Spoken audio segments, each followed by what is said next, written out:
political commentator believes that South Africa's governance challenges can be solved if presidents actually understood what's expected of their cabinet ministers. Dr. Bhaso Ndzendze, head of the University of Johannesburg's Department of Politics and International Relations, says presidents should also come from cabinet ranks. He joins us more to elaborate on his thought piece. Thank you very much for joining us this afternoon. So this proposition that presidents should ideally become cabinet ministers first before they can occupy the highest office, how did that come about? Thank you very much for having me to discuss this proposal.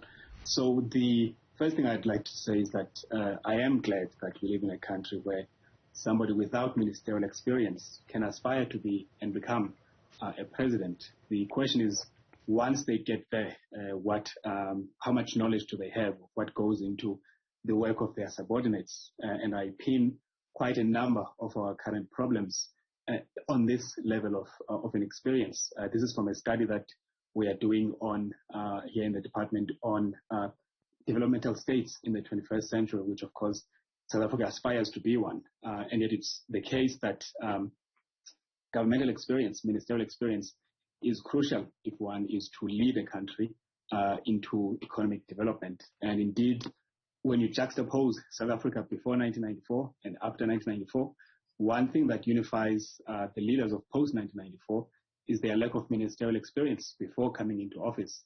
Now, as I said, I'm glad that that's the case.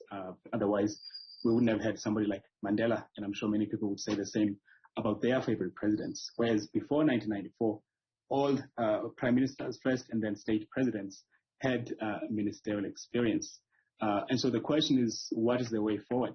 What I've proposed is that sitting presidents and deputy presidents, given that 4 out of 6 deputy presidents have then gone on to become presidents, ought to occupy both of these individuals 2 roles each. The president should also be a minister in his or her own government going forward, whichever party is in power. And at the same time, more use should be made of the deputy president, about whom the Constitution is almost silent. Section 91, subsection 5 only states that his or her role is to assist the president in the execution of their duties. And so my proposal is for going forward, regardless of which party is in power, every president ought to occupy a ministerial role. This will help us with a number of issues, including the commitments that presidents make. As I said, we are undertaking a study on this and tracking some of the policy pronouncements of the president and how much has actually been achieved within the set time frames. And actually, the results are not so good.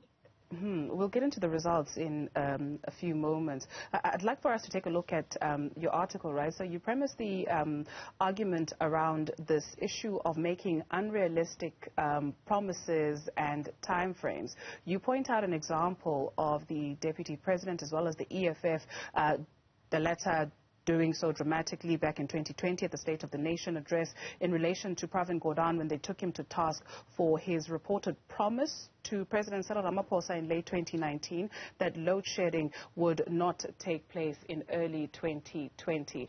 And with that, the thought is disturbed.